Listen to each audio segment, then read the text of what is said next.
Hello, welcome back.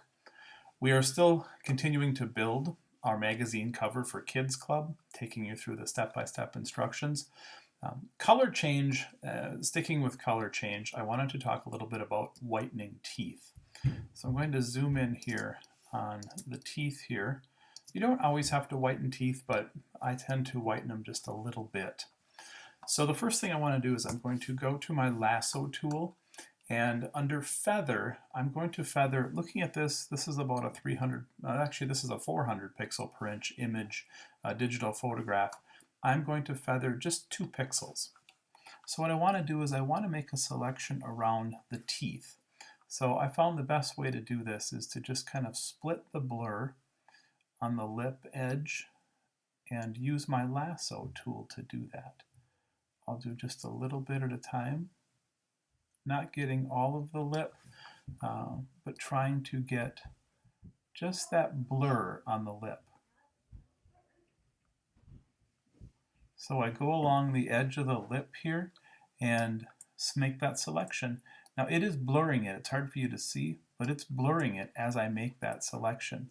So I might want to reduce it a little bit. I'm holding down my Option key to take part of it away and holding my Shift key to add to it. Take a little bit of this part off here as well. So now I have my selection on a little bit more down here. Once I have my selection on that photograph, I can do an adjustment layer. And the adjustment layer, I like to use curves. So I'll go down here to curves adjustment layer. That applies a curve adjustment layer to that layer. And then I will simply pull the whites over so I brighten just a little bit.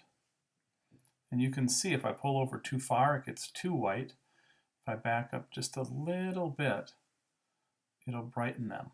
I always find it a little bit easier to zoom out just a little bit and look at this in context to the rest of the face. That is maybe a little bit too white. I remember a coworker of mine used to say, avoid the row of chiclets in the mouth. If you're not sure what chiclets are, you can Google it. It's big chunks of white gum. So I'm going to go back to where I was and pull this across and whiten just a little bit. I like that, just to help her out just a little bit. And that's it. Now I will leave this adjustment layer with my photograph. And if I want to come back once I whiten the teeth of the little boy here, I can certainly do that. Match that to the whiteness of the little girl's teeth, and then most likely I will just flatten the layer here, flatten the adjustment layer along with the photograph so it's all one and I don't have to have too many adjustment layers. So that's how I whiten teeth using the lasso tool and a curves adjustment layer. One thing I do want to point out is you really can't see where I have whitened, where it starts and stops. You can still see this is my selection. All I did was command click on my curves adjustment layer in the black box here. And you can see where that selection is. But when I take that away, you really can't tell. So that little bit of feather, that 2 pixels of feather, and splitting the blur really helps to hide that selection. Thank you. I hope this helps.